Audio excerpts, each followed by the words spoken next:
Hi, this is Natalie Lander, voice of Kinsey, Tara Branford, Stargirl, and many others. You are listening to a W2M Net podcast. You can visit W2Mnet.com for other podcasts about entertainment, video games, sports, and wrestling.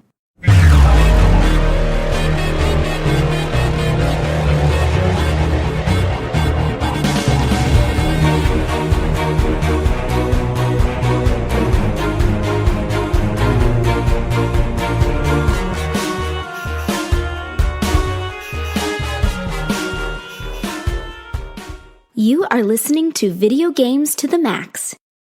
Hello and welcome to another edition of Video Games to the Max. I'm your host, Sean Garmer, and here with me, as always, Mr. Marc Morrison. Howdy. And joining us today, Randy Isbelle. Hello. So, guys, it's Randy is here for two very special reasons. We've been trying to have Randy on for like 2 weeks, but Randy has a lot of stuff going on now, so... It's not a lot of stuff. It's just early stuff. Yeah. Getting on and doing a podcast and then getting up at 4:30 in the morning is that sucks, man. It sounded enjoyable. I don't blame you. I wouldn't want to do that either. I got home from work. We had to take my girlfriend's little kitties to go get operated so then we can go release them outside because they vaccinate them and all that stuff while they do that. And now I have mine and Anaya's cats that have to go whenever we finish this, we have to be up there at like 8 a.m. So I'm not looking forward to not sleeping again. But no, getting up at 4:30 and going to bed at like, I don't know, 1. Well, for you, it's not that late. You're in Pacific time, but still not great. Still not a great, plus we're lifting heavy stuff, so. I'm on Eastern time, but I sleep like it's Pacific time. So, of course, this is episode 261 of the podcast, and we are, of course, the official video games podcast of W2Mnet.com, and in partnership with Last Word on Gaming as well. And, well, let's get to it. Let's talk about the games we have been playing. Marc, I don't know how much. Marc, we can get to Marc's in a second. Let's get Randy's first, but yeah. I should mention that Marc is playing Super Mario 3D World plus Bowser's Fury, and Randy has been, he's reviewing the medium. He is done with that. He was going to talk about the medium, and he's also played a little bit of Little Nightmares 2 that he's also reviewing. So I have not gotten past anything else that I talked about the week the medium came out, because I've had to review East 9. And that game is long. And so, Randy, you have completed the game. I have. You have, should mention that Randy got a code from the PR company. Mm-hmm. And what do you think of it? Is it the game you were expecting? What do you think? Honestly, I'm still unsure if it was the game I was expecting. I thought there was going to be a bit more action than there was, but I don't think I'm upset about it. So... I'm sure you've already talked about it, but it's basically a walking simulator. Mm-hmm. And you go and you collect different notes to kind of tell the backstory of this Niwa resort. And they do, Bloober Team does a fantastic job of, pushing the envelope without going over the top with it. There's a couple subject matters that get brought up in this game where I get to the point of getting really uncomfortable and then they stop. They don't want to go over the top with it. So I'm still I kind of wish they would have just completely gone for it. Kind of like what Silent Hill 2 did, where it just went into some crazy dark subject matter, especially because this is, a love letter to those kind of games. That's why it has the same kind of camera design, which I know a lot of people have kind of hated on. But as a 36, some people have said that it feels like it's tank controls. You feel it's not, but it's not tank controls. I think I would have controlled it even better if it was tank controls because that's what I grew up on. Again, I'm 36, getting ready to be 37. So seeing these fixed camera angles just brought me back to those days where I was playing Resident Evil and Silent Hill all the time, and probably the most hours I've put into video games was during the time where we had all of these things that we're seeing in the medium. So. For somebody like me, it was just a nice nostalgia trip.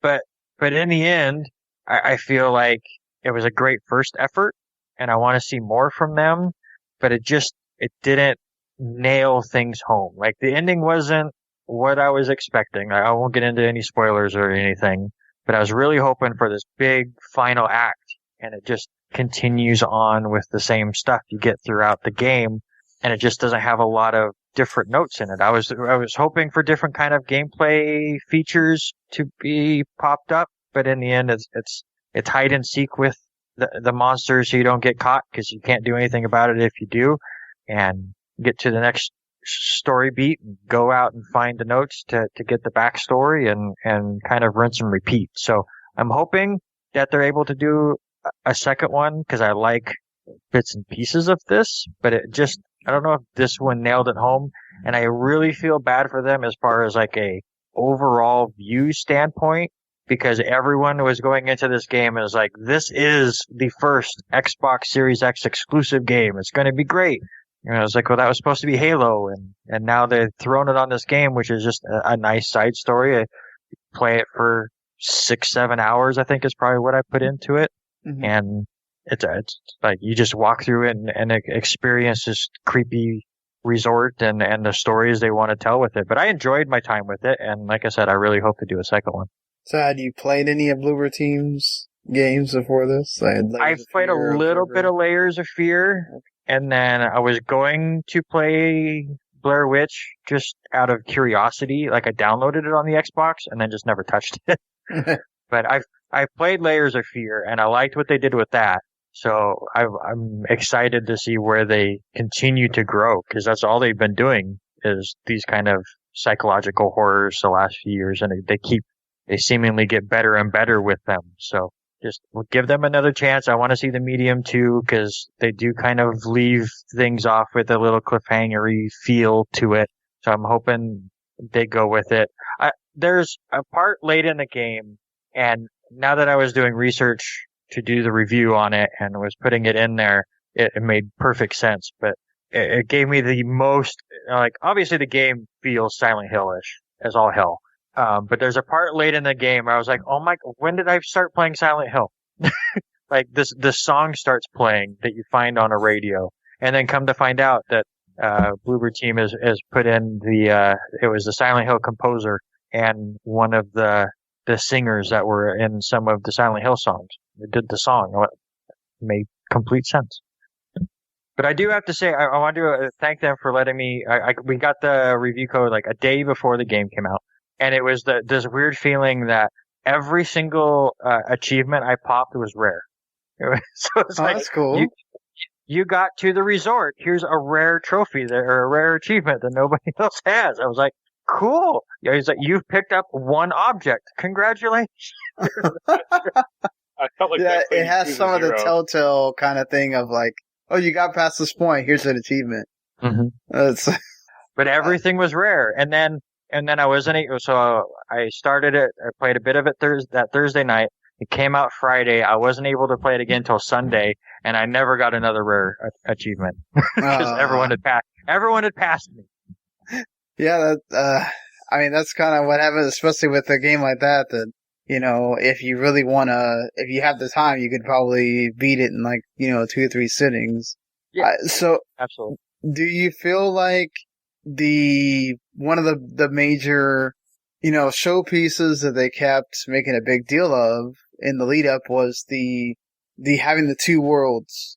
Do you feel like that was fully realized? Did you get something out of that? Definitely not fully realized, but it is really cool to see and how smooth that all goes. But I feel like, so obviously there's a lot of puzzles in this game, but they're so simple. Yeah. There was not a single puzzle I got stuck on. There were actually times where I solved the puzzle before it allowed me to solve the puzzle. There's a section in there where you're trying to release these 2 spirits from the other world, and one of them is kind of like this puzzle of who is sitting next to who, because you're trying to figure out the name of the spirit, so then you can say their name and release them. And I figured it out really quick, like, because it's a really simple puzzle. I'm not saying I'm smart, but it was really simple. But I didn't click on the specific thing which made Marianne, who's the main character, say the next bit of dialogue. so I couldn't just go pick the name. I had to go through these extra steps that they wanted me to do, even though I had figured it out. So I think if they do another, like a medium 2, if they would ramp up the puzzles and make them a little bit more difficult, you could do some really, really cool things with the 2 different worlds thing where you have it at the same time, or you can hold a button and then you're only in the other world for up to a minute while she's holding her breath. And I think you can do a lot more with that with monsters. And so it's definitely not fully realized, but it was a really cool concept. That's good. I mean, I kind of I took it as this feels like a point and click game, but you have a little more room to explore, or almost like Grim Fandango where you can actually walk down and go places and then like that. So like I didn't know that was what they were expecting. I thought there was going to be a little more action too. Yeah. And so I'm sitting there going, okay, well, this is definitely walking sim or, point and click game. And they want you to do some puzzles and stuff like that. And they really want you to take in, the scenery. And do you feel like, it lives up to being a Series X timed exclusive? Like you get something out of the power of the system or? Yeah, it's a perfect Game Pass game. Again, the idea that this was the first one, I think obviously doesn't live up to that. But I think them teaming up with Xbox to be on Game Pass and being exclusive works out really well for them. Just for the fact of, like you said, it'll take 2 or 3 sittings if you get into it. And even if you're not, it's just download it, give it a shot. And if it's not this is not going to be for everyone. I've had conversations with Jens where he was asking me about it, and I go, I don't think this is for you. I don't think this is a Jens game. I have heard people talk about this game in a really bad way. So because people are expecting more action, and this is telling a story. This is like What Remains of Edith Finch. It's just you're going around and experiencing the world that they've created and the stories they want to tell, and that's it. And I'm down for those kind of games, and a lot of people aren't, and that's totally cool.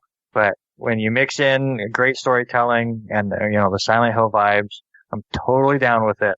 Do you like Marianne as a character? Or? What I really like is like she has had these powers for a long time, so it's not like she's learning new stuff.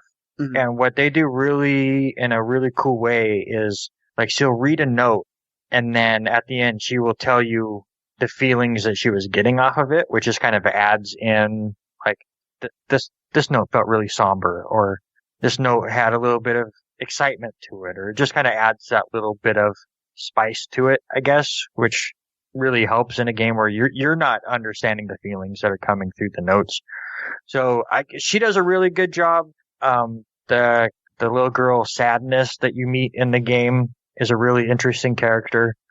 Troy Baker, who plays the big bad guy in it, is creepy as all hell, but I still don't understand why they got Troy Baker, and he doesn't like they changed his voice so much that the only reason I know is Troy Baker is because it was talked about so much. Right. But he does a really, really good job at just making you feel uncomfortable the whole time.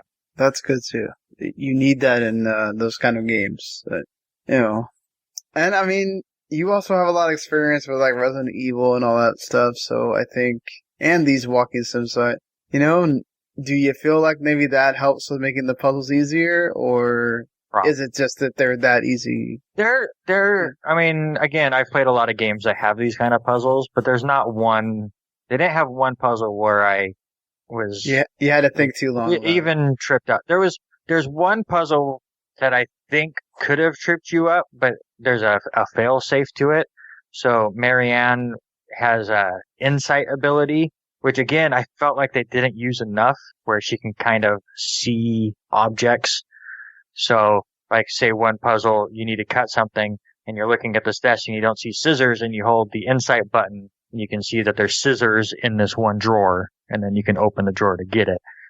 There's one puzzle that you need to figure out what the code was, and the code ends up being a date that you see on a picture that's in another room. Or you can put on the insight and you can see the markings on the buttons, and then you just have to figure out what order they are. So, I mean, even on the ones that feel like they would give some people trouble, there's always something that is there to help you out. Well, that's good too. I mean, you don't want to be, that can also put you off. Yeah. Playing the game. So good on them too for helping you and winning the experience. That story. I mean, I know you mentioned that a lot of people were expecting action. The way that they kind of framed it sometimes with the dual world, sometimes it did kind of make you feel like, oh, well, so when she's in the other world, there is going to be some kind of, did you see where they could have put in some kind of combat or is there never? Yeah, it's tough to not spoil, but you meet another character and you kind of play through his story a little bit, and they hint at action during that section, but they just don't go there. Okay. I think if we get more of his story in the second one, they could definitely go more action with that for sure. All right, well, I mean, I don't want to, say, I mean, so what, do you have an idea of like, so are you done with the outline of the review? Do you know like where you're thinking about with the score or? Oh, I'm a full on 7. Full on 7. Okay. Yeah, it's a good game. It has some room for improvement. I had a little bit of glitches when I first played, but I think it was just because I had that day one patch that every game has, because I never experienced it anymore. And most of it was just graphical. Like, Marianne's hair would glitch out a little bit. Just like you would see flashes in her hair during cutscenes and stuff. But it was only on that first day I played before the game came out. And then from then on, I never had it. So that was no problem. I just felt like it was a good first attempt at this story, and I would like to see them go further with it. That's a good thing is that you enjoyed it, Yeah, it was a good time. Well, a game that both of us enjoyed that now has a sequel, Little Nightmares 2. You've been sort of starting that up. One chapter. You probably would have got the code like at least a couple of hours earlier, but work makes it to where I cannot look at my phone at all until I go on break. So, once again, Randy was given a code for Little Nightmares 2. I played the demo. I liked what I played there. I mean, it felt like more Little Nightmares. Where does the demo end? Because I never finished the demo. I tried it out and then it crashed on me. Where does the demo end? I only got as far as like when you meet the little kid and you go in the house and you start like start trying to go through the different houses and you start actually meeting like people or other beings there. The creepy things, yeah. Yeah, the creepy and that's about as far as I got. I went to go back to it and had to start playing. Yeah, so it almost feels like the demo is almost chapter 1. Okay. Because I'm not very far into it. I finished the first chapter, and then I'm working on Jedi Fallen Order for chapter select. So I've been bouncing back and forth. But like I said, I'm only through chapter 1. I'm enjoying it so far. I don't like the companion thing. Like you said, you meet the little character who I believe is the person from the first game. I think that's what I've been. Yes, he is. They haven't said anything yet in this game, and the character doesn't have the old raincoat on, so I'm not 100% sure, but I think I've heard that's who that is. But they don't do anything with it yet. It's all that I've used that character for is to help me push a bigger object. So I'm hoping that it becomes a little bit more fun. But it doesn't get in the way or anything. But it's still early on, so like the puzzles haven't gotten crazy. But yeah, that first area, it was a nice, like, this feels like Little Nightmares. Is basically the best way to put it. It feels like I'm playing the first game again. It's a very beautiful game. The trailers that I've seen, I'm waiting for the crazier to start. But like I said, I've just kind of got into that tutorial area. It gets a little touchy as far as the grab button. I have died many times where it's just like, you didn't grab it. But other than that, I'm having no problems with this game so far. But like I said, I'm too early in to tell exactly how I feel about it just yet. Oh, fair enough. Like you said, you're early, and so again, I mean, Randy's playing on a Series X, so both those games were Series X. playthroughs. It is on PS4, PS5. Technically, it's the PS4 version. The current console versions come out later, from what I was told. So, and it's also on Switch. So there's that as well. Yeah, you and Jens have made me play my Xbox more than I ever have. Between playing Jedi Fallen Order on Game Pass and then getting the Medium and and Little Nightmares 2, I'm like, oh, my poor PlayStation. Just over there. You'll have stuff to waiting. play on soon. So, Absolutely. One of your favorite games, Ratchet and Clank, got that release date. So, now and it was the perfect time. I'll have plenty of time to play Resident Evil 8 before I start playing that. Yeah, let's hope it doesn't get delayed again or anything like that. Mm-hmm. But if it comes out then, that's that's a good time in the summer, we'll see. But yeah, so I downloaded Fallen Order before we got into this year. I was gonna start playing it and I didn't. So what do you, as a person that's not, Jens is very, oh my god, I love Dark Souls, I love that kind of gameplay. What do you think about it? Well, all I will say is Jens is really excited because I'm very much loving this game. So Jens now has all of these thoughts in his head of oh, we're going to play all of these Dark Souls kind of games now. Oh, no. No. If he tries talking to Code Vein, run away. He has multiple times. Don't. Code Vein has come up multiple times. Talk him into playing Remnant from the Ashes. I think we've had this argument. Yes. Was it Code Vein versus Remnant, one of our Game of the Year arguments between you two? Yes, it was. Yeah, I'm really digging the combat. The traversal is clunky at times, which I thought I was going to enjoy the Uncharted feel of it, but it feels stiff and clunky. So I'm not as into that. But I'm playing on the Jedi Master level, so it's I don't know. It's one up from normal, but not really, really hard. And it's kicking my butt at times, but it's never to a point where I feel like it's a Bloodborne or Dark Souls where I'm just banging my head against the wall. I've had one boss like that so far. I'm on chapter 4 right now in that one. And there's been one boss in the entire game where I really didn't think I was ever going to beat it until I realized that I only had to get him to halfway. And it brought the cutscene because I was barely getting the damage bar down and dying. And I was sending Jens a message. I'm like, well, here's the end of my game. And then finally got to the point where I got him to half health and a story, cutscene started and I was out of health packs and stuff at that point. I'm just trying to figure it out. And I get why people enjoy Dark Souls because that feeling was really, really nice. After about 20 times of hitting my head on to finally get it. I mean, it's the same feeling I get when I play Super Meat Boy or Celeste or anything. So I get it. And I'm glad I waited and played on the Xbox Series X because the load times are fantastic. So every time I die, it's almost instantly I'm back into it and not waiting on load times. If I had to wait any longer, it would have been rough. Well, I know, Mark, that was one of Mark's favorite games that year. Yeah, some of the bosses later on are no joke either. So good luck with I'm those. worried about it. I'm definitely worried now that I'm getting later in the game. But Jens has already given me full leverage to drop the difficulty level if I need to, and I might. Well, that's the good thing about starting on basically hard is you can drop it down to normal, and it's not I can go down a little bit. So, another game I just want to bring up real quick because I know Mark really likes this too, and Sean, you've always brought it up as one of your favorite games, at least of the last couple generations. But have either of you played Control? Yeah. Yes, Control. I'm replaying it now. The bumped up Control. It's a whole different game. It feels so different playing it on the next gen. Well, it's not stuttering like crazy. So it's not nice. stuttering like crazy. It looks beautiful.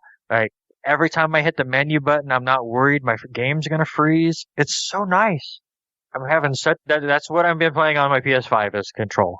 Actually, it's crashed my PS5 once, but it was only I think only once. So that's not terrible. How far are you in that? I'm trying to remember. I just did the psych ward stuff. Okay.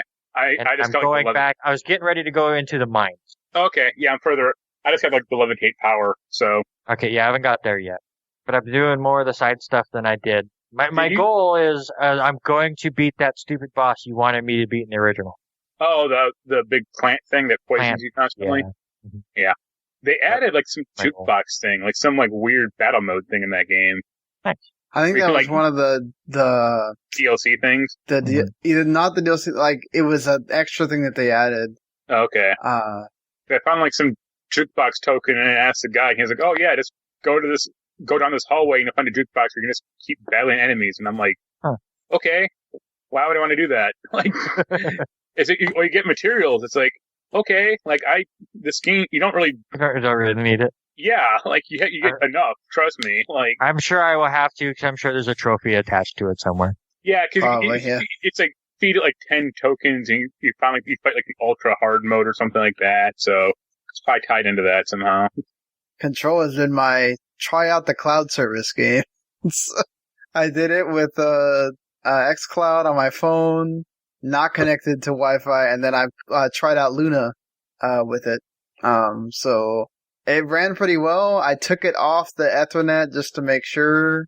I had it stutter. This is the regular Control though. I was playing it on my PC through Luna because for some reason.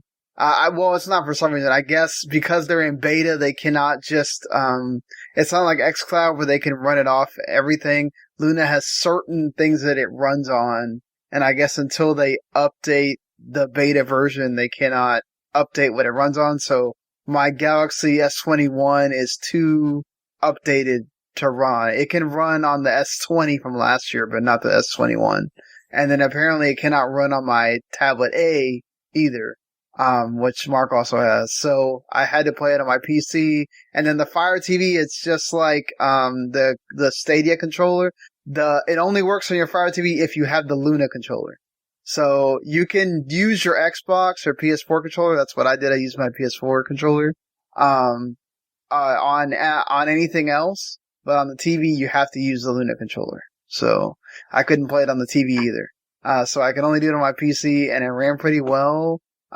It had some stutters where it like slowed down a little bit, but for being 25 megabytes, now I'm sure if I played it at my house where I have it at 600 megabytes, I probably wouldn't have any problems. For being 25 megabytes at my girlfriend's house, not bad at all, I will say. So, I also played East 8 on it. So that's, like I'm reviewing East 9 right now. I really hadn't played East 8 before then, so I played East 8 on there. Of course, the graphics on that is not crazy, but it ran pretty well too.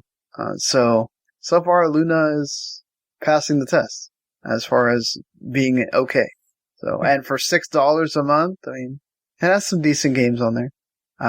They also have that Ubisoft thing that if you subscribe to that, you can play all their games. They have everything, Valhalla, Phoenix Rising, which Marc's playing, and Watch Dogs Legion and all that stuff. So, and Scott Pilgrim's on there too. The new Scott Pilgrim. Nice. So, yeah.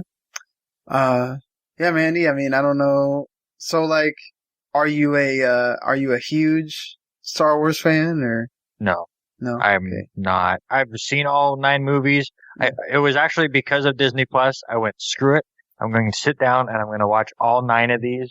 And not a single one of them made me go, that's great. They're all okay to bad to me. No, Randy. Yeah. I'm sure there's sorry. That's only because you've seen Rogue One yet, man. Come on. I've not seen stop it. Okay. Now Marc's messing with me. I love Rogue One, so. It's terrible. It is not terrible. It is a great movie. But, I mean, I love The Mandalorian, so. Yeah. There are some. Like the original 3, the original 2 were good. The third, what is it, 6? Return of the Jedi. Yeah. Episode 6 is one of the worst. Return of the Coke Nail. There are people that swear by loving that movie. So you have. When I watched that when I went, and people hated the prequels. What the hell is that? And then the prequels aren't that great, and the new ones are okay. The last one's not good at all. The first new one is really good. The other 2 are really not good. That is true. Well, it also helps the first new one. It's a lot of number 4. So yeah, that's why it's good. I think actually all 3 trilogies went in the same pattern.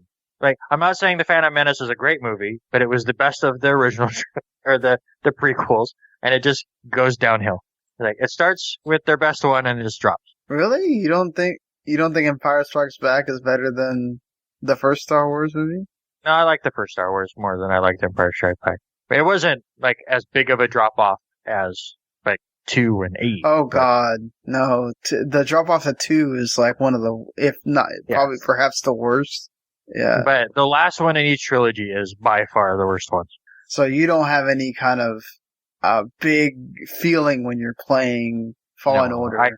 I know nothing of what they're talking about. Oh, it takes place like in like the 10 years between like Jedi or I think it's like the prequels and like Star Wars or something like that. Like, yeah, I like Skywalker's killed most of the Jedi. That's where I think this is at. Yeah.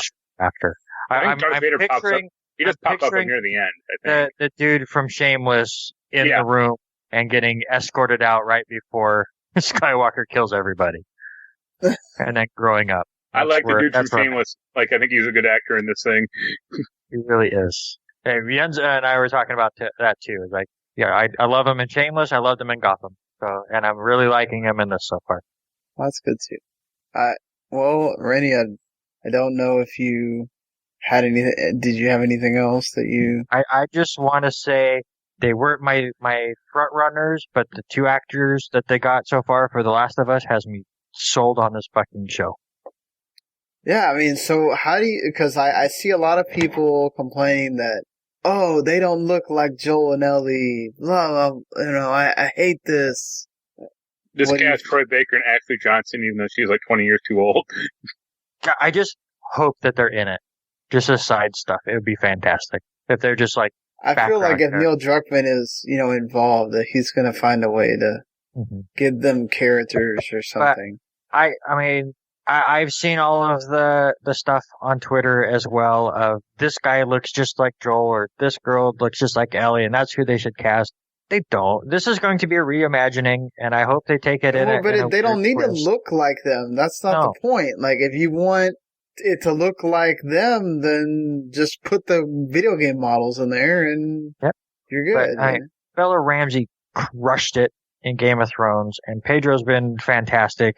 And has that whole daddy figure thing going on in The Mandalorian right now. Anyways, so I like where they're going with it so far. I mean, seriously, Pedro Pascal has not done anything bad in like a long time.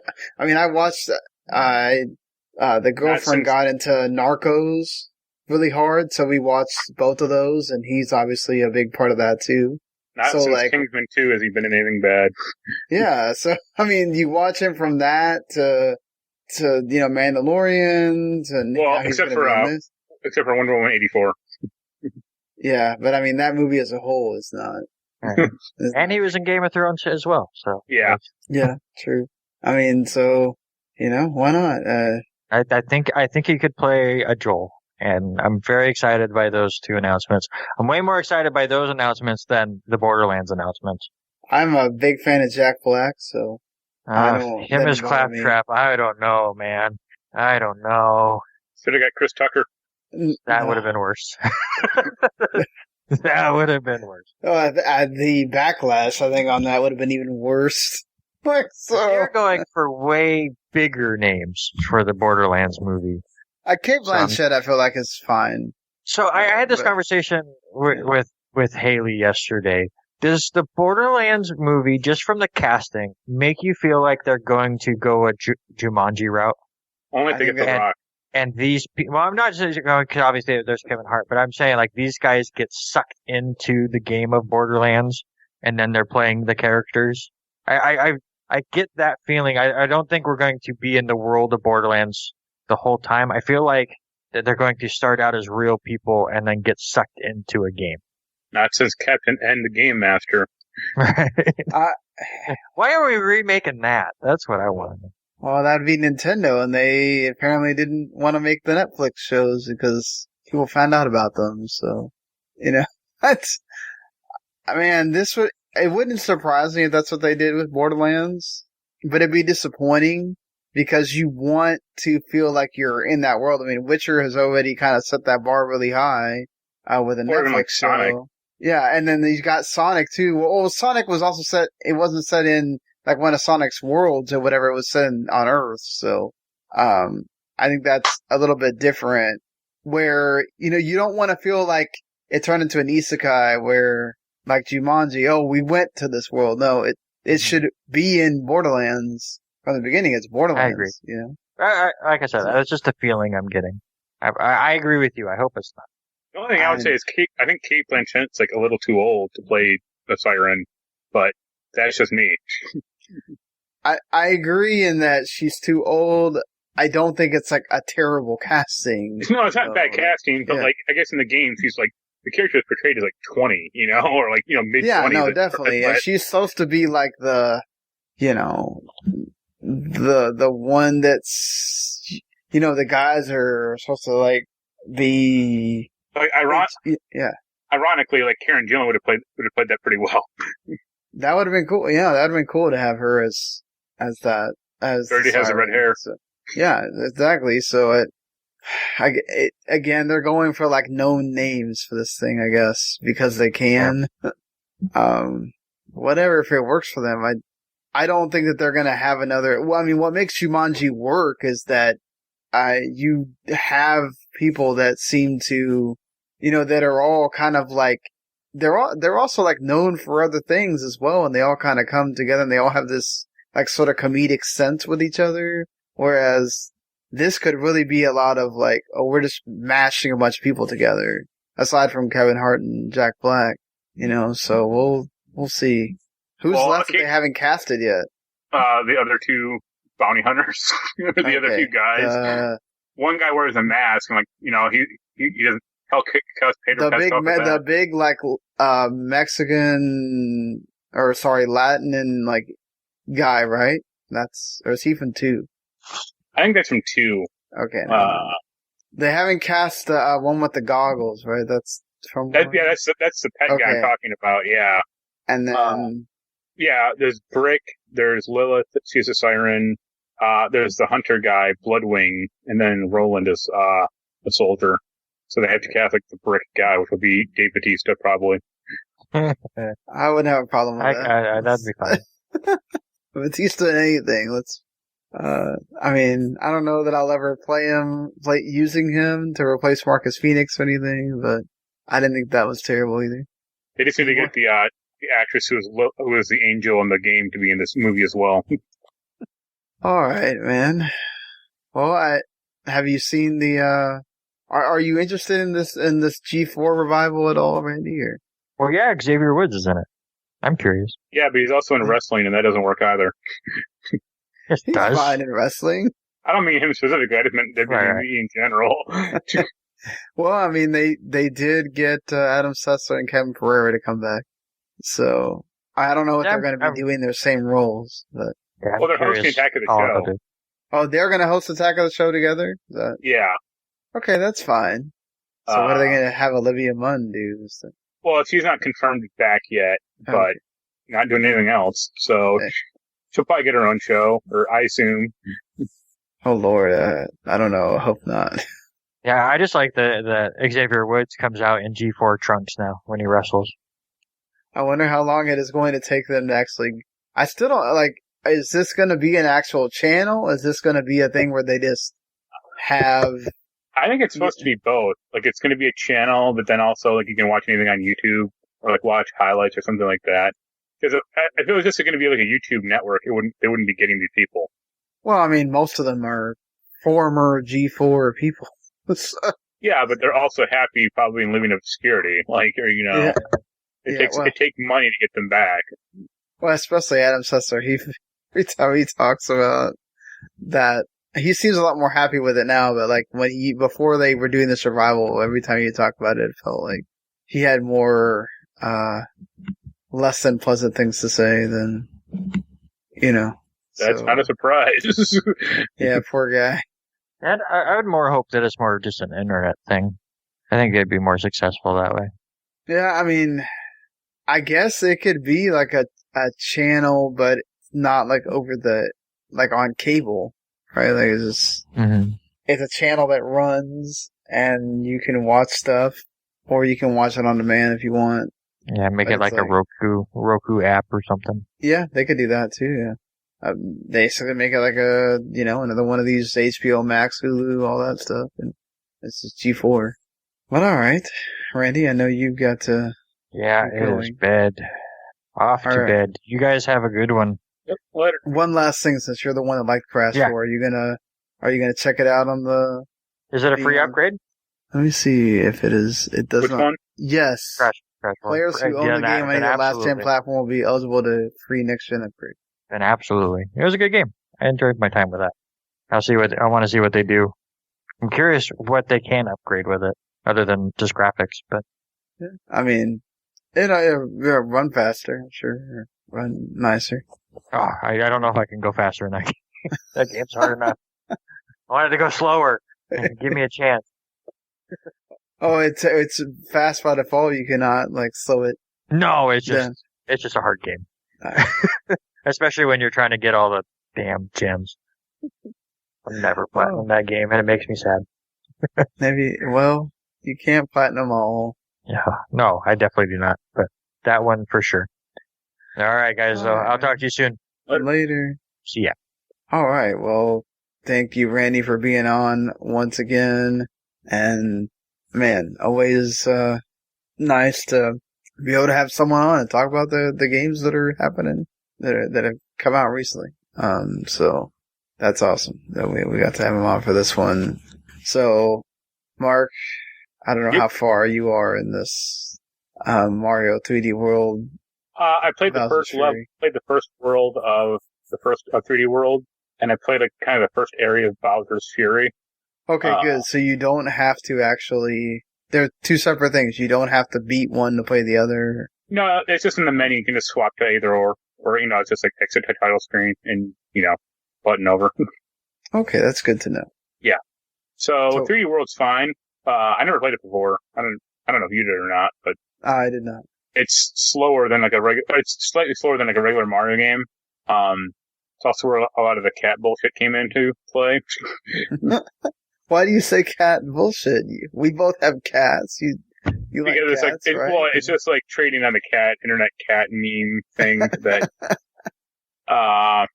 but it's fine. Like you have to find, there's 3 hidden stars in every world and a stamp. There's a big sticker book that you have to kind of fill out if you want to. But you don't have a ton of, you can hold a power up, which is actually kind of nice in case you lose yours. You can have one in reserve. But the only 2 I've seen were the cat power up and the fire flower. I think that's. I know there's at least. Sure, yeah, there's a lot. There's at least a boomerang suit, I think. At least I hope. I've seen that in other games. There's probably more. They wouldn't just have 2 for the entire game. Yeah.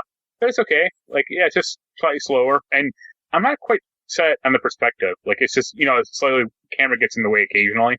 It does kind of feel like an older style Mario game. Not in a bad way, but it's a lot less, expansive than, Galaxy or Odyssey, thank you. But, it's shorter, which is nice. Yeah, it's cool. But Bowser's Fury is, a really weird one. So what makes it weird? It's open world. Okay, yeah. There's no hub world to go back to, that I've seen. I didn't play a ton of it, obviously. I played, a half hour or, an hour. So did you get to experience Bowser's Fury? Yeah, well, the thing, there's, weather in the game. So, normally it's sunshiny and happy, but then, he pops out of, the water, the Dragon Zord and Power Rangers, and he starts busting shit up. He starts, raining down fire, and all these, animals turn evil, and it lasts, a minute or 2, and then he goes back to, normal.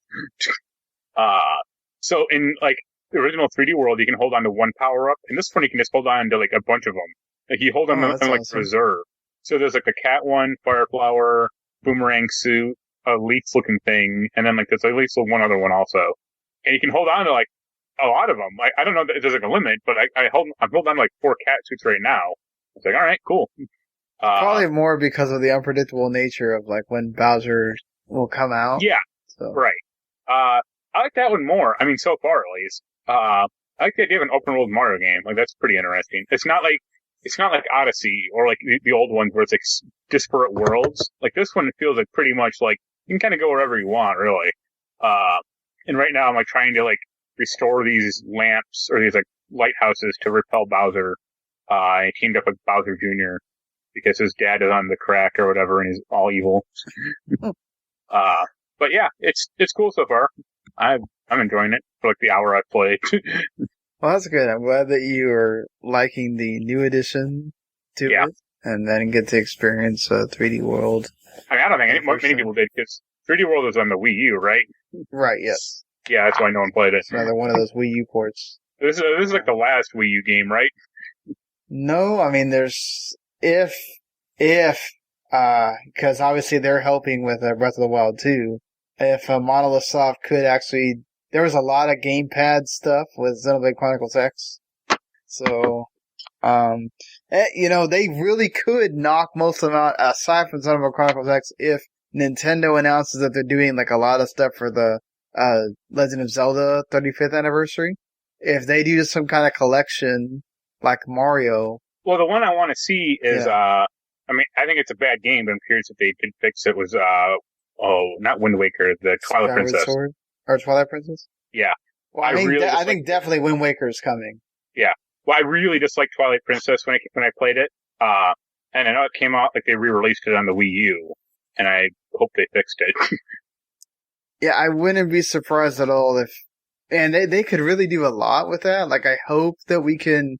Cause like Mario gets these, like, new Super Mario and all that. I mean, I know they just did, was it Link to the Past last year? Or what do you mean? The whatever remake that was. Link's Awakening. Link's Awakening, yeah. Yeah. I know they just did that last year, but it would be really nice if they could do like some kind of 2D collection where you put in like maybe a Link Between Worlds and Minish Cap or something like that. And then Link Between Worlds is the one I really want to play. That's like the Link to the Past, like one, the 3DS one. And they could probably pretty easily do that on a Switch. And I hope they can do like a 3D one where maybe they just do Skyward Sword, Wind Waker, and Twilight Princess all together or something. Cause, then you can have it all on the system that people want to play it on, which is a Switch. So. Well, meanwhile, Samus is looking forlornly at the Switch. Yeah, Metroid also has a 35th anniversary too. I'd imagine that might be where you pull the trigger on the Metroid Prime trilogy, but... It'd be nice, but I doubt they'll do it, because Japan doesn't care about Metroid. Yeah. Well, I mean, we'll see. I mean, they should do it. If you're gonna bring in a Metroid Prime 4, you need to make it so that people can play the other games. You're doing Wii U ports for everything else. The only thing is, they seem pretty reluctant to like directly transfer Wii game to the Switch. Well, I mean, they just did it with Xenoblade. Yeah, but Xenoblade barely had motion controls. Like I'm talking the three games I'm thinking of. There's like Twilight Prince, or not. I mean, Skyward Sword. Yeah, which Skyward Sword one has a lot of rumors that it's coming. Metroid Prime 3, because that's only on Wii. Yeah, because the other two were GameCube, right? Yeah, and I think there's like one other game I'm thinking of that's like only on the Wii, and it's like burdened there. A Nintendo game? I mean, I'll probably think of it later, but they just seem reluctant to like easily transfer over games because of the motion control stuff. Well, yeah, I mean, because it wouldn't be an easy transfer. I mean, It would be a lot of work for them to do, and I mean, I feel like if you have reasons to do it, right? I mean, that's the thing. You now set this bar really high with Mario.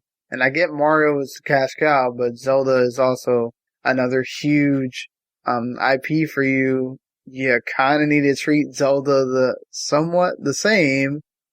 So. Oh, the other two I'm thinking of were Punch Out. Yeah, and The Last Story. Oh, well, Last Story is not a Nintendo. Yeah, but it's only on the Wii. That's also, I think it would have been brought over if Mistwalker wasn't like just doing mobile. Yeah, relegated to mobile ports, the mobile dungeon. Speaking of Mistwalker, if right now there's those lunar sales going on. If you have Xbox Live Gold and you don't have Lost Odyssey, hurry up in these last 2 days that are left, the PlayStation 1 lasts longer. It goes to the 25th. The Xbox One goes only till the 15th. That means till Monday. You can get Lost Odyssey for $6.24. That is a steal, people. Go buy that right now. I did that, and I'm happy. I can now not have to have 4 discs to go put in my Xbox.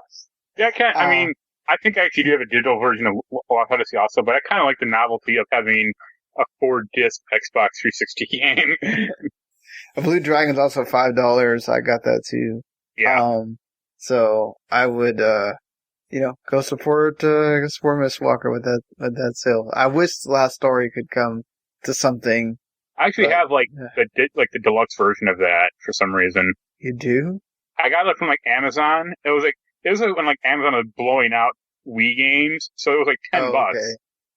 And it was just it's supposed to be the regular edition, but they sent me the deluxe one. I'm like, all right, cool.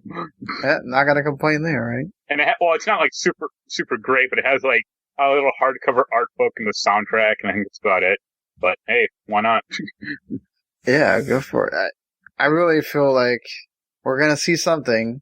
I don't know exactly when, but yeah, it's coming pretty soon here. So Nintendo, maybe in a couple of weeks, is going to announce, or at least hint at, what they could be doing. Yeah. For that Zelda 35th anniversary. And I mean, they still got that in their pocket of, would they go and announce Breath of the Wild 2 coming out, and perhaps Switch Pro coming out along with it? So I doubt the last one, but maybe the first one. I mean, that would be the time to do it, right? If you're going to announce a new Switch, release it. I mean, that they have a record of that now, right? Okay, if original Switch came out with Breath of the Wild 1, the Switch Lite came out with Link's Awakening remake, and now Switch Pro. I mean, why not? Yeah. So they also don't have to rush it because people are still buying Switches like crazy. So. That's exactly what I don't think they would do. It's it's only when the sales begin to falter, then they're like, all right, let's release a new one. Yeah, that's very true. Speaking of things that Nintendo is known for, one of the things Nintendo has been known for recently with the Switch is that the Switch Joy-Cons are known for drifting. Yep, happened to both me and you. Yes, mine did that some with Fit, which I keep forgetting to talk about. I have the Ring Fit. You mentioned that last time. Yeah. Yeah, I haven't. Yeah, and it does. I did it drifting. It did drift on me. That's the first time I've actually noticed the drift, where I had to re-put the Joy-Con into the Switch and then take it out, and then it worked. And thankfully didn't do it again. But yeah, I had some problems where it wouldn't detect it because I guess the drift. But yeah, so apparently the PS5 DualSense controllers also drift. Have you noticed anything? I have not. Neither have I. I'm not going to say this doesn't happen, but it seems to be happening far less in the Switch. And I think at a certain eventually this happens to every type of analog controller. Yeah, I mean the Xbox controllers. Yeah. Have been known to do it. Hell, the N64 ones used to do it. Yeah, people just didn't talk about it because there wasn't this you did talk about it, but it's there wasn't this online forum to constantly talk about every problem you have. So, it's funny because the same law firm that is doing that class action lawsuit against Nintendo over this Joy-Con drift is now thinking about whether they should do it for the PlayStation 5 DualSense controller. So these people are making making something out of this here. It would just be nice if you could just walk into a GameStop and say, use my controller, you can see that it's an issue, and they just give you another used one or a new one. That would require 2 Japanese companies to make deals with American companies. Well, Sony, yeah. I'm not going to Sony with this thing, but yeah. Or take it in. I mean, I don't know. I think they might still exist. There used to be Sony repair centers. Take it into there. Yeah. When the Red Ring of Death was going around, Microsoft had their repair centers, or they would contract people out to do it. So yeah, I haven't had this problem. I did see that there are people that apparently do.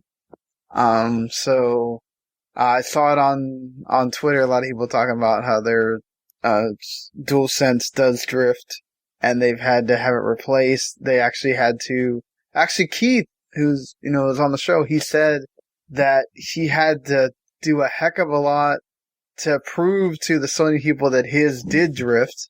Yeah. And they wouldn't believe it. They kept saying that their settings were off. Now, some people said that, and then apparently the settings fixed it. So it is kind of weird with the DualSense. At that point, I might ask, why do you have settings to make it drift in the first place?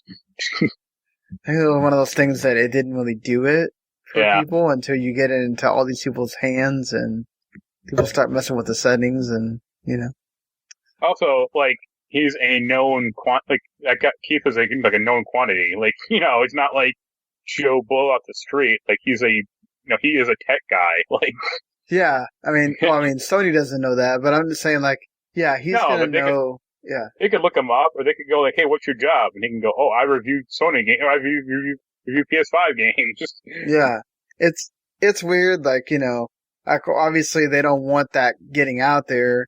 And to be fair, I mean, if that's been a thing that's been happening and people have been saying it, sometimes it does take something high profile like this for people to finally realize, oh, that's what that's doing. Yeah. So let's see if Sony gets in front of this, or if they kind of try the Nintendo thing and, really just see if it goes away or whatever. It's crazy the amount of people that, like, I saw that go, well, I have like 3 or 4 of these. I'm like, okay. Yeah. I don't know why you're buying 3 DualSense controllers unless you have kids. But okay. Or you must be one of those people that needs to have everybody over to play Call of Duty or something. Right. But, Speaking of, this isn't regarding the refund or like returns, but one other game I played over the week was Shadow Warrior 2 with Jens. Yeah. We tried to play more of it, and it ended catastrophically. Why? I hosted one game, and we played for like a good, maybe like a half hour. We did like one mission together, and it was fine. And we loaded into like a next mission, and the next mission was like, run this map, and you have to basically like, kill a bunch of rats. And it's like, no problem. About 5 minutes into it, my game turned to shit. Like, the frame rate dropped like 80%. And I'm like, I kept asking him, I thought it was like lag on my end. Or, my network was going down or something. Mm-hmm. I kept asking him, I'm like, hey, like, get over to where I am. And he was like, okay. And he got to me, he's like, what's the deal? I'm like, am I moving correctly? And he was like, yeah. And I'm like, well, the frame rate is awful for me. And then I started getting stuck into place. Like, I would be running in place, and I would just not move. And the game would like catch up for like a second, I'd move, and that was it. And then we had like one last rat to kill on the map. And for Jens, the rat was off the map entirely. Like, it spawned somewhere out of the map. And on my end, the rat was like underneath the world, or the game world. So I was like, well, maybe if I can get to an area like low enough, like, cause it was kind of hilly a little. I'm like, well, maybe I can get to like a lower area. I'll just like be able to see it. And I basically got pushed through the game world. And I was like, yep, that's cool. And then, like a few days later, we tried again, and he hosted, and we didn't even get that far. We got like the opening level, it started crashing for him like that. Oh, wow. And it's like, wow, this is like messed up. Like, what's going, apparently it's some like weird memory leak with the game. Like, if it has too many enemies in the game world, like starts like to freak out. And people have complained, and they never fixed it. For like, even on the PS4. I'm like, yeah, that's done. That's. I mean, I took a video on YouTube to show him what was happening, because I was explaining it to him, but he was like, I don't really get it. And then I showed him the video. He was like, oh yeah, they used to have it on the Xbox. And I'm like, wow, okay. Like, you didn't fix it then? Like, damn. Yeah, that's a real winner. That's worth the money. And it sucks because, like, it seemed like an okay game, Yeah, I mean, sucks how I had to go through that. But, I mean, yeah. You eventually just got through that level and. No, we didn't. No. We had to quit because the first time, like, I couldn't kill the enemy and he couldn't even see it, so we had to basically quit, and that was it. Damn. See, sometimes you can have bugs that break the game. Yeah. Thank you for the nice segue there.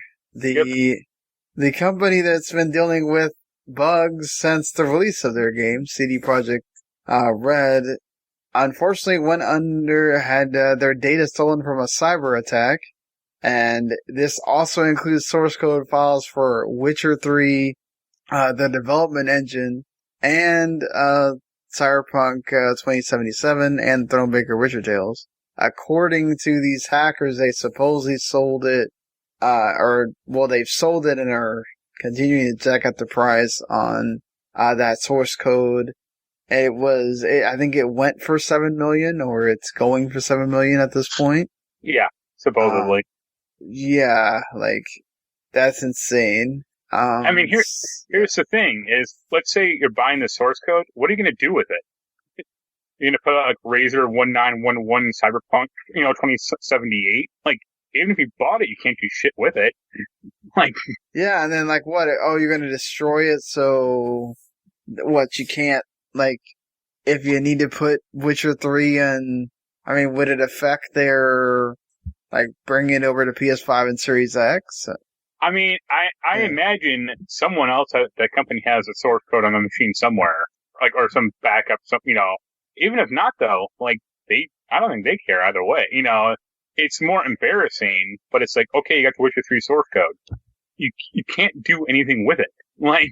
Well, that's just, being assholes to be assholes, Yeah. Because we can. So, are you going to do something about this? Are you going to try to outbid these auctioneers? Right. To get it back? I mean, that's what they want. They're, this is, yeah. I was going to say, this is way back in the day. Remember those WWF Warzone and Attitude games? Yes, of course. I played the crap out of it. So, when Acclaim was going under, I think in 2006 or whatever, they were okay, we're going to auction off some of our old stuff. Here's the source code to WWF Warzone. And it's who would that? Who would buy that? Even if you bought it, it's tied to WWE or WWF at the time. You're not going to put it out again. Or you're not going to strip out all the wrestlers. I guess if you're a collector. Yeah. Or that's literally the only person who would buy it. Is some either hardcore WWF fan or some game preservation person. But it's or somebody that knows a lot about coding that wants to do something. But it's I can't imagine it's some random, a gamer would want to own that. What are you going to do with it? Yeah, exactly. You don't know what to do with it at all. Yeah, that's how I feel about this source code thing. They're just trying to scam CD Projekt Red into paying for it, and CD Projekt Red is probably going okay, we'll pay for it. Meanwhile, the other CEO at the company is calling the FBI and the world police or whoever to hunt these people down. Yeah, Interpol. Yeah. I mean, it's definitely not. I mean, this is not a good thing at all. I mean, this is an awful thing that happened to them, regardless of how you feel about the game and the company as a whole and all their practices that they've done with Cyberpunk 2077. This is not a good thing. It's not a celebratory thing. It's not oh yeah, they totally deserved it, or the stupid guy that sent them the message oh, I totally pwned you. People still use that word. His first sentence is just hilarious. I mean, he doesn't care, obviously, but it's just really, come on, man. When you're rotting in prison for the next 5 to 10 years, I hope it was worth it. Yeah, this is terrible that they had to deal with that. I mean, the group's called Hello Kitty. What the fuck? They actually also posted the Gwent source codes as well at some point. I'll know how well that blew up in their face. To their credit, CD Projekt Red tried to keep that going for quite a while. More than Artifact. Yeah. That game was popular for a while. It just kind of eventually, I don't think they could do enough to keep it going and make it stay relevant, right. I guess, for people. Yeah. So, we did mention that, Ratchet & Clank is getting its release date June 11th, 2021. Love the artwork that they showed. It is going to cost $70. So, Sony is sticking with that $70 price because no one's yelling hard enough about it. But honestly, I mean, all the work that goes into video games at this point, like raising it $10 more is. It looks like a $70 game, so.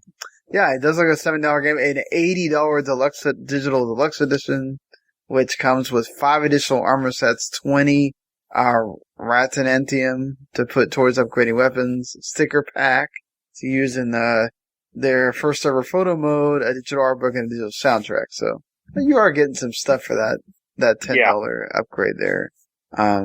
You also, if you pre-order, you'll also get the updated armor from the 2003 Ratchet and Clank, going commando, the Carbonox armor, and then the retro blaster from the pixelizer from that remake of Ratchet and Clank.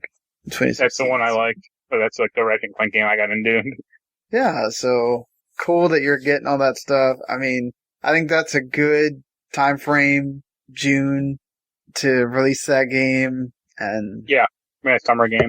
Yeah, have a hopefully great summer game that people are looking forward to. I'm looking forward to that game. Yep, me too. So yeah, Kingdom Hearts is coming to PC. Yep. So kind of. It showed up on Xbox. It's there on Xbox, all on Game Pass if you want to play it and you have that. Right now, as part of the Lunar Sale, you can get the all-in-one package that includes everything for $25 on PS5 or PS4. So that's something to look out for too. If for some reason you don't have those games by now, that's not a bad price to get them all. And now the Epic Games Store. It's going to be exclusive to the Epic Games Store. You can get 1.5 and 2.5 remix for $50. With the 2.8 final chapter prologue. And you can get Kingdom Hearts 3 and the Remind for $60, which usually that's pretty cheap for both of those games. Because most of the time they don't sell them together like that. They'll still make you pay at least $20 for Remind, which is ridiculous.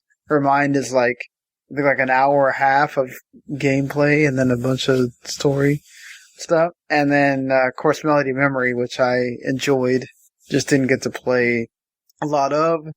They're actually not releasing until the end of March, 2021, March 30th. So, cool. It's crazy that they're just now getting to PC almost 20 years later. I imagine they'll come to Steam in a year. Probably. Just like Detroit, but, all that quanking crap and, other stuff. Yeah, it is still, crazy to me to see Kingdom Hearts on things that is not... I think the pricing is kind of crazy, honestly. Oh, I do too. I mean, but you're also looking at 3 games that, even if you price them separately, would cost, $30 each, probably? So you're saving $30 on... I guess, Kingdom Hearts 3, for with the DLC for $60 is not bad, but, Kingdom Hearts 1 and 2 for $50, it's what? Or 2.8 for $60, it's no. I think that's wrong. I can't imagine 2.8 is $60 by itself. It is. It is. It is? Yeah. How can they justify that? That's what? Wait, isn't Melody of Memory, isn't that not a $60 game either? Well, Melody of Memory is a $60 game. Okay, that just came out, That's a full game. That just came out. Yeah. It came out at the end of... It came out with the launch of the new consoles. Yep. 2.8 being $60 is crazy to me. It has, the movie, which is an hour, and then that, 2-3 hour thing with Aqua, and then I can't remember if it has anything. Oh, no, it has Dream Drop Distance in it. Yeah. I forgot about that. But it's still not worth $60. Well, you still find that for $30 or something like that if you got it on 3DS right now. Well, look at that 35. Lunar Sale.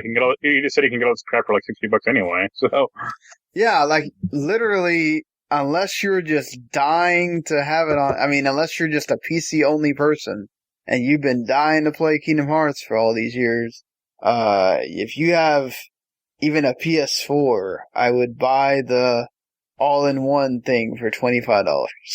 It's gonna be great when they swap swords models like Thomas the Tank Engine. You know that's gonna be one of the first things that's happening. Oh yeah, like that. Like, I mean, I doubt I'll ever get this on PC, but if I do, the reason I'll get it is for like mod swapping or like mods in general. You can play as like every character is just gonna be Mickey Mouse. Yeah, or they'll put other Final Fantasy characters in there probably. Yeah, they'll just rip out the sprites for Cloud Strife from 7 Remake and throw them in there. Yeah, I mean, yeah, like I said, I doubt I'll get it unless if it comes to Steam, like, hey, $60 you get everything. Like, I'd get it then, but that's the only reason I'd get it. Yeah, I mean, I guess, but you know, well, that was a weird, like, Epic's that hardcore about the exclusive thing that you're putting some, mostly, other than, Kingdom Hearts 3. I mean, it's a big franchise, obviously. I'm sure that there will be plenty of people that will pay this price, to get all these, but I don't know. Why for these old games? Yeah. You guys aren't on PC yet, and Epic is all about getting the big win, or the perceived big win. I mean, I just look at, I didn't put it in the news, but Axiom Verge 2 is coming to Switch and only Epic Game Store. And it's like, yeah, bummer. I mean, that doesn't surprise me. Like, I'm only getting this on the Switch, I guess, huh? Well, I mean, me personally, I would get it just on the Switch anyway. But, I don't know. It's like, I don't mind it. I mean, if it gets Epic to do their thing and they continue to get to have the Epic Game Store because of these exclusive deals. But it's just weird when it's a launcher also. So it's not a prohibitive like the PS5 or Series or the Xbox or Nintendo getting exclusives like that. It's just a launcher, but it is Epic. I'm waiting. Does that mean that Sora gets to show up in Fortnite now? Or that's what's going to be next? Yeah. Well, also, I mean, they're at least coming to Steam. Forza Horizon 4 coming to Steam. So, hey, that's cool. Kind of. I actually would get it, but my progress won't carry over.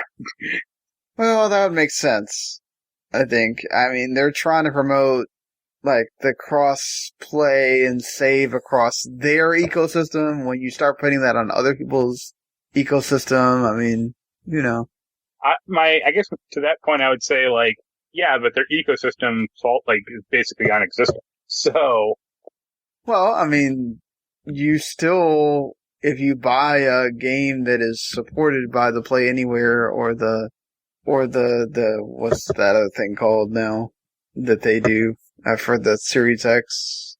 God, why can't their upgrade thing? It has a special name that I can't think of it right now. But yeah, I mean they try to promote that through their thing. Like when I got Yakuza, I bought it on the Windows Store. And it gave me the PC version for free. Yeah. Along with the Xbox One and Series X versions. So I mean, if they do that with Steam where you can save across that way, I mean, I don't know. But at least they put it on there for you. It would just be, it would just be nice. Because like the Windows version doesn't run particularly great on my computer at least.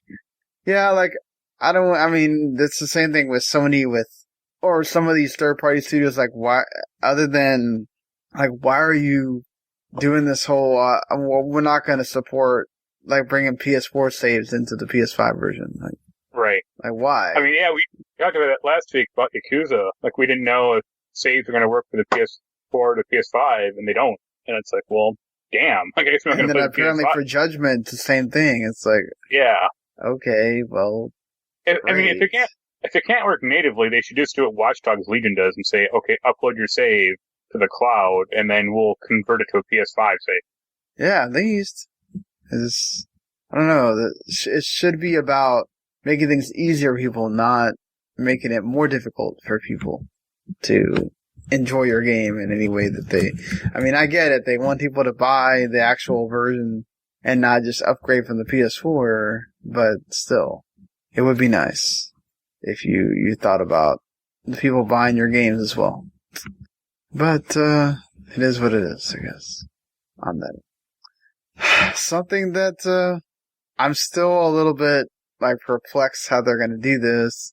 E3 is going to go digital for 2021. They wanted to do this last year, and it got kind of, canned. Well, it's too soon, or too. Yeah. I think it'll be fine. I think it'll be kind of dumb. Like, well, I mean, now that Summer Games Fest is like a month long and not 4 months long. Yeah. Which, you were right. I'm sorry. You were right. It would have been way better to have that thing be a lot shorter. I usually am. Because, man, that felt like it just went on and on and on. Yeah. And I was like, it's okay. Like dribbling out like a droplet of information a week instead of just, like there's a good middle ground. Like, it doesn't have to be like all one day. Like, that's on the other side. That's too much.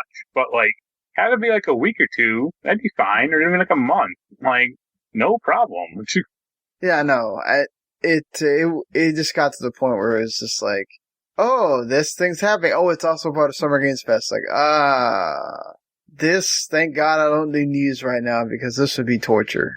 Like, I can't imagine, other than IGN, who is obviously directly benefiting from it, like, or like GameSpot, like, these other people that are, like, just covering this news, this has got to be annoying for them. Like, right. And it is. Yeah, so, I mean, you can say what you want, but, like, that's what makes E3 special because it's all, I mean, yes, a lot of times it's, like, way too much stuff. There's going to be way more stuff that's going to happen that you can't keep track of. But it's 1 week and you get to celebrate that 1 week and everything. I mean, obviously this is what they're kind of trying to bring back, but in digital form. The thing is, now that everybody has had that year to go out and like do their own thing. Yeah. Right? Like, would any of these companies decide to come back into E3 and have have a big keynote press conference again? It's like, I mean, Sony started these state of plays and all that, and Nintendo does their thing, obviously. Like, would even Microsoft really bother with this? Yeah. Of like, who are you going to get for this event? It's like June 15th to the 17th, similar to the dates that, normally E3 would have ran, with, of course, the keynote, conferences, the big press conferences that we were used to happening like 2 or 3 days before. So, I mean, and their idea is to hold like multiple 2-hour keynote sessions from games partners. They're going to have an awards show, their own awards show. I don't know how that's going to go down. And then, I mean, if it's more of an awards show, then cool, because again, like the thing that we kind of always talk about with the video game awards is that, or the game awards is that a lot of it doesn't feel like an award show. It feels like, oh, we need to have game trailers up the butt. Or along with some really bad musical concerts. like some bad musical concerts or like way too many game trailers, and then it's like, oh, well, now we're showing the beta for this game, this game's gonna have a beta. Here's 10 seconds. Like, no, I don't think you need that. But cool. I mean, so, I want that to succeed. It's good that maybe some companies are gonna get their moment to shine on that thing, but I don't know. I feel like this is really hurting E3 right now that they're having to do digital because, I mean, they thrive on having that big thing in the convention center and being able to have people and after they made people not want to be part of their thing, like whatever the ESA was planning last year, will they get people back for this? Who knows? Yeah. So, and that's going to be interesting to see how that works. Are you going to have is it going to be a bunch of indie studios because that's all they can get? I mean, are most of these companies even going to do keynotes, really? I mean, I think the big ones might. I mean, they see if they don't have to make some big stupid booth or, Yeah. Or they'll just basically do like a remix of like whatever keynote they're already going to have or they already announced. Yeah. I mean, just now that you can kind of parcel that stuff out, you don't. And It would still benefit, I guess, Microsoft and Sony need to do something like that if they wanted to show off like their games that are coming soon, or coming in the future as well. But we'll, have to get there to see what happens. Switch Online had quite the eventful announcements of games that are coming to their service. Big hits, man. The puzzle platform Fire and Ice is the one NES game.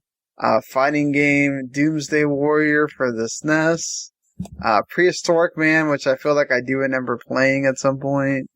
And Psycho Dream, which I all the classics did not play. I know. I think the Japan store is getting Shin Megami Tensei 2. Yes, they are, but also, I mean, they would have to translate that game. Why not? They translated Fire Emblem. Yeah, but Fire Emblem also had Also, I mean, there are plenty of fan patches out there. You can just go to the person and say, "Hey, we're going to." They're not going to do that. Well, I know that, but they could. I mean, they'll have you play sort of basically the same Mario games in a collection, but they're not going to go to a fan that translated it to get that over. I mean, there's also licensing things probably with that too. Yeah. But so apparently Konami's 6 Days in Fallujah game got revived. Why?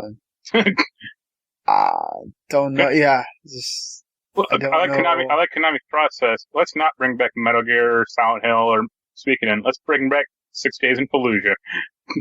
Yeah, this is the kind of stuff that I'm just like, really, Konami? Like, where are you? Well, they aren't directly. Yeah, they're not doing it. Yeah, but I mean, it's being brought by Victura, which they are kind of like a military company, or like they do like the military training. I mean, they're the CEO of the Atomic Games is the one that formed the Victura. Yeah, and then obviously Highwire Games are making it, which they were founded by some. Marty O'Donnell's included in this, along with Jared Nofty and Jamie Griesmer from, some major Bungie names. And it's actually going to come out this year. It's still a technical military shooter based on true stories from the Second Battle for Fallujah 2004. I don't know why you would go there, but I mean, the whole point was the reason why I got canceled, or a major part, was that actual military people were upset about this. Yeah. I mean, aside from, the usual, just anti-war people and then, just the press and things like that. But it's like, if you're just doing that game the same. I'm waiting for the, Benghazi game where it's like a 5-hour assault and then a 700-hour long campaign, congressional campaign. We're just answering questions. Yeah. I don't think that's going to be in there, but, we'll see. Next Call of Duty.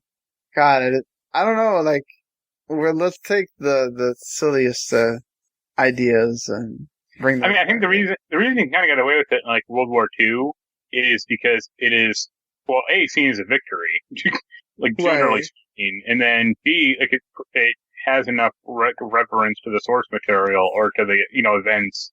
This seems like a very trash cash-in. And then it's like an Iraq war that, nobody has... I have kind of positive feelings on that. Yeah, I mean, it's in a war that never should have happened. Nobody has, real justification for it. I mean, World War II and all that, World War I, obviously we know how that started and what the chaos that happened there, but it's just yeah.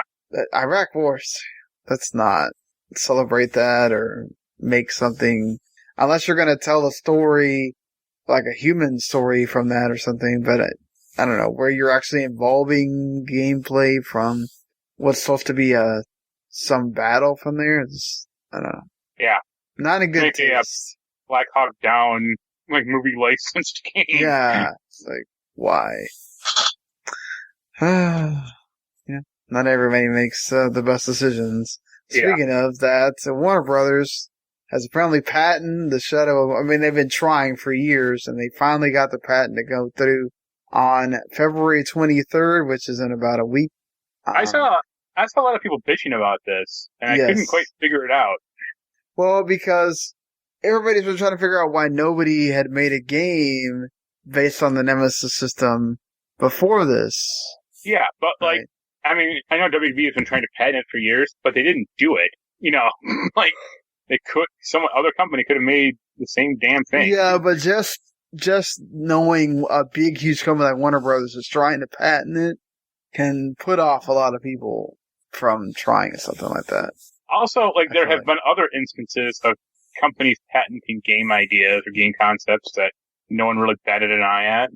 But I think this is one where, like, people wanted to see some other game do it better in a different story context, I think, is what everybody's problem was, mostly.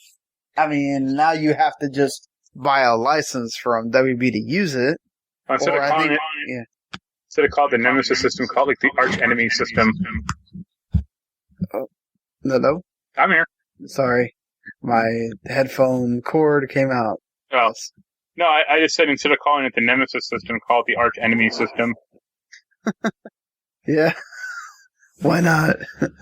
I mean, but, yeah, I mean, like, I think I don't know if this is gonna make people create games with it actually, or if it's gonna deter them from it. I mean, we've seen this happen where people just pay the license, right, to use that.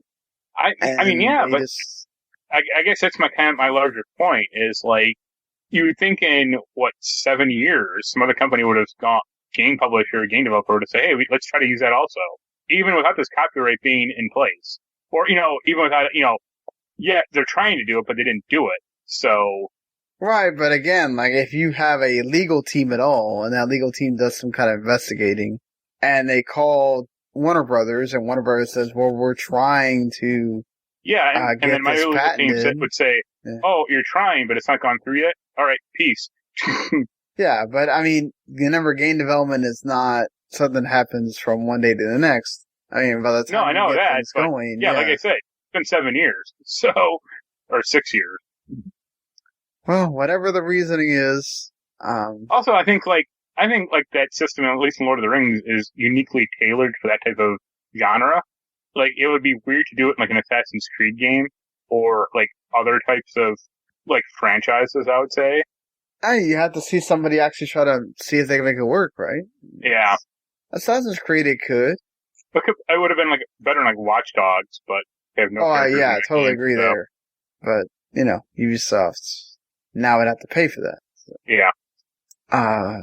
Yeah. I mean, so another thing that kind of blew up some fluff as well earlier in the week was that Relogic, the developer of Terraria, canceled their game on Stadia because Google banned its YouTube channel without explaining anything. Well, not just YouTube. It was like his whole Google account, essentially. Yeah, the whole Google account. They couldn't even get into their Gmail because their whole Google account had been banned. And he was trying to figure this out for 3 weeks, and so he took it as his direct statement. I can take this no other way than you deciding to burn this bridge. At Google, my account has now been disabled for over 3 weeks. I still have no idea why, and after using every resource I have to get this resolved, you have done nothing but giving me the runaround. So, my phone has lost access to $1,000 of apps on Google Play. Wow. That's weird because why would you pay for Google Apps? I had just bought LOTR or the Lord of the Rings 4K and I can't finish it. My Google Drive data is completely gone. I can't access my YouTube channel. Wow. I've had my Gmail address for over 15 years. Yeah, it's crazy, man. This is the power of, why some people will say I don't want a corporation to own a lot of stuff. This is your big reason why. Cause, I mean, this normally doesn't happen.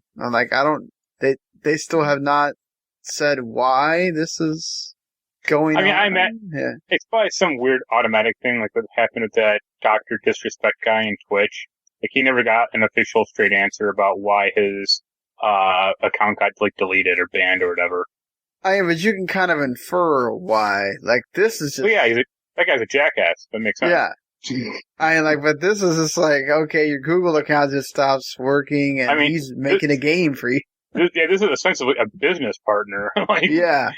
And that's what was dumb. And I think that's what he just said, look, I'm a business partner and you can't even answer me so I can get my Google stuff to work. I think I'd feel the same way. So I don't blame him at all for getting angry about this. It was more of just it was sad, but it was also man, over a Google account? All right. Makes sense to me. If I lost my email address, I've had it for 20 years or whatever, so. Well, no, and I'd be mad too if I spent all this money on apps and then, a freaking whole, Lord of the Rings, that 4K collection, and you can't use it at all. Oh no, man. But that's why I get to do it again. It doesn't buy physically. Yeah, that's why you buy, especially movies, it's weird for me, I've gotten so used to buying games digitally, I don't think about it, but movies, I kind of don't want to buy digitally, I want to have the physical. Yeah. There's a thing about popping in a disc into the player. I have 800 Blu-rays and DVDs, and the end has 8,000. Jesus Christ, you guys could open up your own store and stuff. It's funny, I bought a large plastic bin for Blu-rays that I can stick under my couch. It actually fits really nicely, and I filled it up, and I put a picture on Reddit about it, and everyone was aghast, oh my god, I would never put Blu-rays in that thing, or they'd get damaged or something like that, and I'm well, it slides under my couch, it's nothing's gonna fall on it, unless my couch suddenly broke something, but that's not likely. But you'd have to have this big house to be able to just put that collection on display like that. It's Jens, you think that's bad? And he took a picture.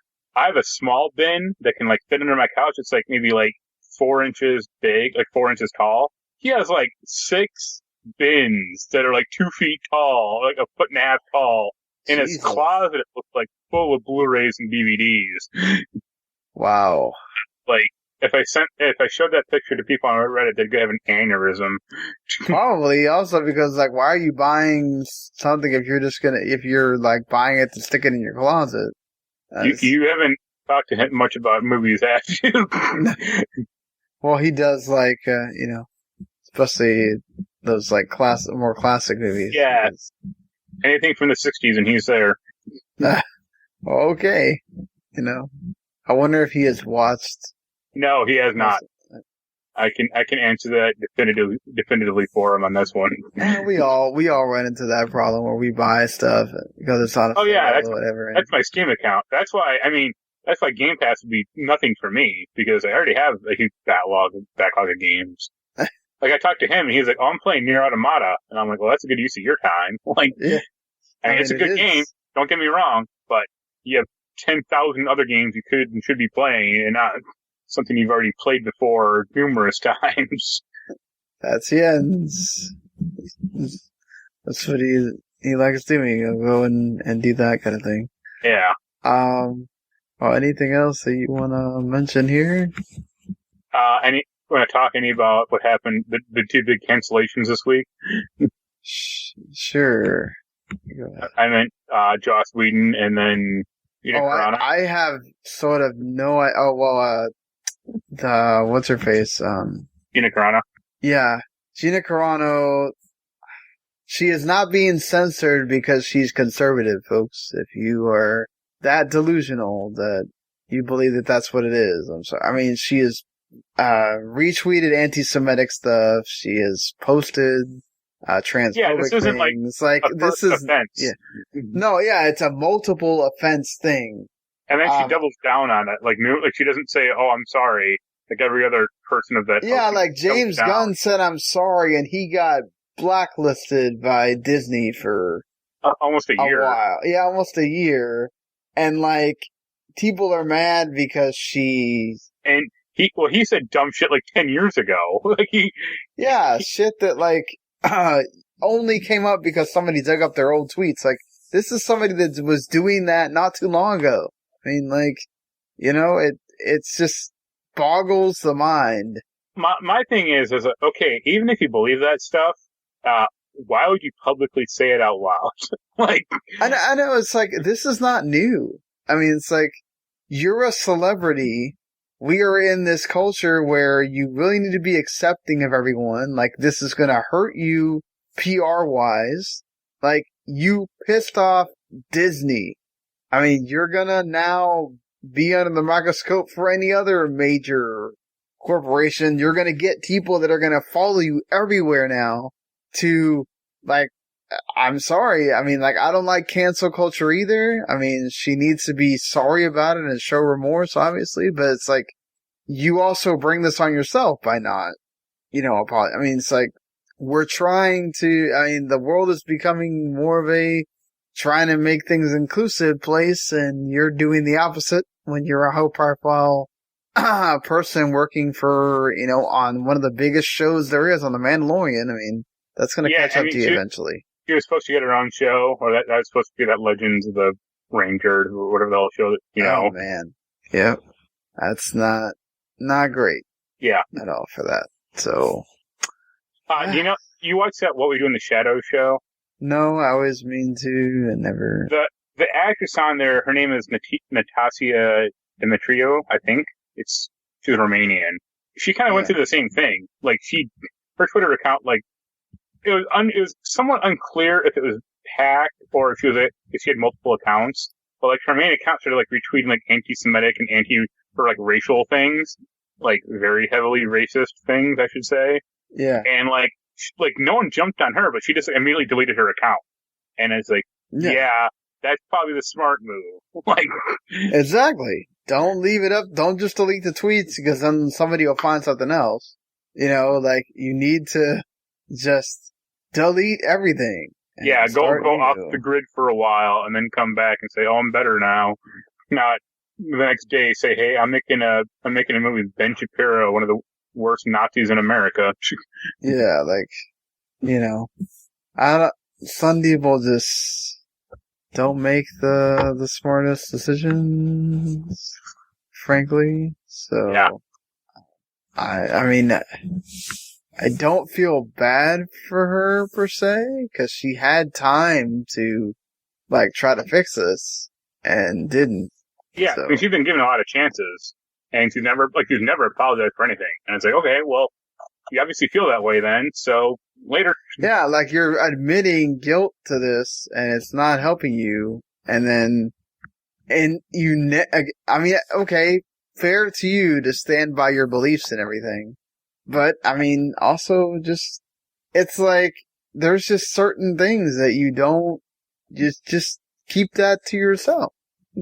Yeah. And it's kind of funny because obviously she's an Italian, or probably comes from Italian stock. Like, I don't know her genealogy, but a last name of Carano and her looks. Yeah. Probably some Italian in there somewhere. And I doubt the Nazi war machine or brother would look too kindly upon that. No. It's just weird again. Yeah. So. And then, Joss Whedon was a creep.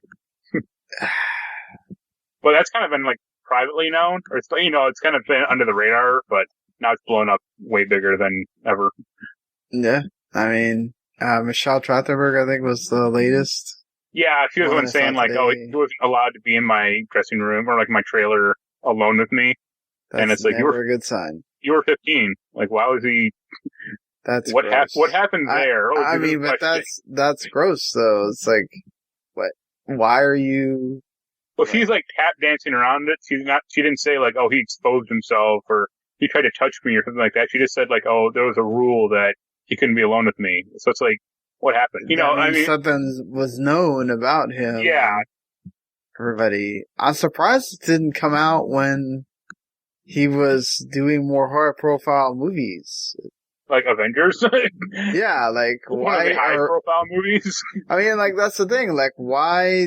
I'm not saying this in a bad way. I'm saying, like, that's weird. And all that time that we were having the Me Too movement start and all that, like, I wonder what was happening that nobody brought that up until now.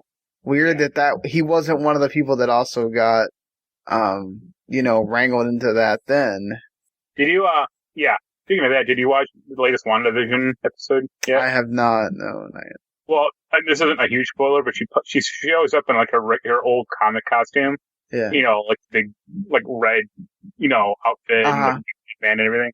Oh, they've showed it in pictures. Yeah. I mean, it's been announced already, but like, I guess one thing Joss Whedon told Elizabeth Olsen, like back in the day, was like, "You're never gonna wear that costume, like in Marvel." It's like, well, yet again, I guess you're proven wrong. And also, does she want to wear it or something? Or I think so, or you know, she's probably fine with it. But also, she looks good in the costume. Like, it's way better. No offense to her, but it's way better than like, her normal look of like the stupid like red coat and just like nondescript outfit that she normally wears. Yeah, I mean, it's just funny. Like that guy is just, man. I like, it's what's weird is like all these years of Joss Whedon. Oh, he does so much with women in his shows and all this stuff, and then you learn this about him, and it's like, well, that kind of just destroys that whole narrative. Yeah, I think like Sarah Michelle Gellar was like, "Oh, well, I'll always be associated with Buffy, but I don't want to be associated with him any longer." Yeah, I mean that's sad. Then you'll have to bring up the whole, separate the creator from the actual art thing, and whether you believe that you can do that or not, which, that's to each their own there. I don't want to really get into that. I mean, I'm one of those people that I can watch something and I can do it to a degree. Like, it depends on how big of a jackass or big of an ogre the person is. Yeah, like, Harvey Weinstein, the stuff with Harvey Weinstein makes me, like, not ever want to, watch it. I mean, there's a long line of things that, he was involved in for there, but it's just like, I mean, I used to really like Louis C.K. a lot until I, found, that stuff happened, and then I've never watched a thing of his again, nor cared to. I mean, so I guess it just kind of like, it really depends, I think it also depends on the person, right? If they really were trying to be remorseful about it and, whatever, but it's just, it's weird. Like, but it's good that this stuff people are talking about it and it's coming out and people are, the women are, feeling encouraged to be able to talk about it. That's good too. It's just, man, again, like, you're surprised by someone you thought was such a, like, oh man, he's doing all this good stuff for women in Hollywood and all that, and then, nope, you're not. You're just doing it so you can take advantage of them in a different way. Yeah. And that's not great. It's not good at all. Yep. But yeah. So this week itself is actually kind of like a little bit of a respite after you get to this upcoming week. I mean, we had a really great week with Little Nightmares and Super Mario 3D World and Bowser's Fury, and you had the cool Dragonborn like Game Boy game going to PC and all that stuff too. But then the week in between, you really don't get anything really too much of note, other than if you were waiting for Azure Lane Crosswave on the Switch. Or Thomas was alone to hit the Switch, or a big game hit the Switch yesterday, or 2 days ago. We should talk about later on, but yeah, heard it on Steam at least. What's that? The Room 4. Ah, okay. The most important other game besides Persona 5, obviously. Yeah, but then, I mean, that next week you get some big games with Persona 5 Strikers, which I know you and Jens are super excited about. I'm waiting on that Bravely Default 2 and that Ghosts and Goblins remaster, remake, whatever, and Retromania looks neat as well. So, yeah, I mean, at least February ends strong.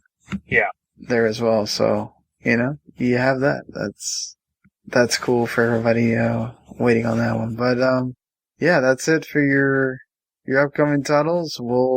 Hopefully you enjoyed what you heard here, and if you did, you can always hit subscribe and let us know what you thought about anything we talked about. Either WTMNetwork@gmail.com, send them out email. You can also hit us up on Twitter at WTMSean at HumanityPlague.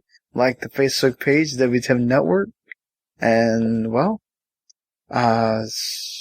Marc is gonna have a review of Skull the Hero Slayer pretty soon. Yeah, I got about half of it written up. Randy said he's working on that medium review. I'm about to probably start writing the East 9 review as well. And yeah, we'll get those reviews, and I guess my next one will be Bravely Default 2 that I'll be working on. At least I can talk to Jens, because I'm sure he'll be playing it as well. So, but alright. Until next week, everybody. We'll see you later.